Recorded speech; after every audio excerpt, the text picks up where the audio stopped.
Hello বন্ধুরা, তোমরা কেমন আছো? আশা করি তোমরা ভালো আছো। এখন তো তালের সিজন, তাই তাল দিয়ে একটা নতুন রেসিপি বানাবো। তোমরা দেখতে থাকো। এখন তো যাব তাল কুড়োতে। দেখো আমি যাচ্ছি কুড়োতে। এই পুকুরের পাড় দিয়ে যেতে হয় তাল কুড়োতে। আমি যাচ্ছি আস্তে আস্তে, কারণ এখানে তো কাদা হয়েছে না, তাই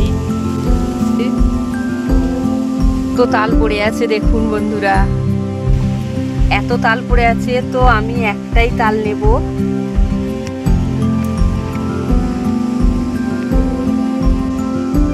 তো একটা তাল হলে তো হয়ে যাবে, তাই একটা দিয়ে আমি তৈরি করবো রেসিপি। কাদা লেগে আছে, তাই পুকুরে ধুয়ে নেব। তো তালটা এবারে ছাড়িয়ে নেব। ছাড়িয়ে নেওয়ার পরে তালটা মাড় বের করে নেব। দেখো যতটা পরিমাণ মাড় দরকার আমি ততটা পরিমাণের মাড় বের করে নিয়েছি।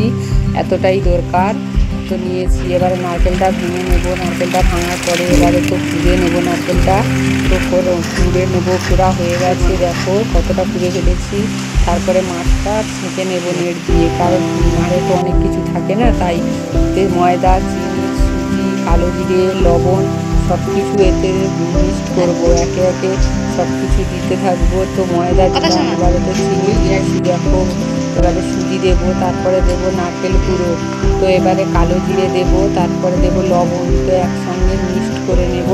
তো মিক্সড করা হয়ে গেছে। এবারে কড়া গরম করে নেব, নিয়ে তেল দিয়ে এরপরে তালের গোড়ায় একে একে ছাড়তে থাকবো।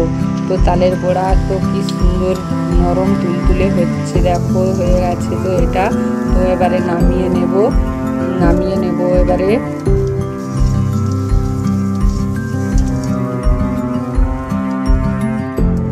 তো এতগুলোই তৈরি করে ফেলেছি।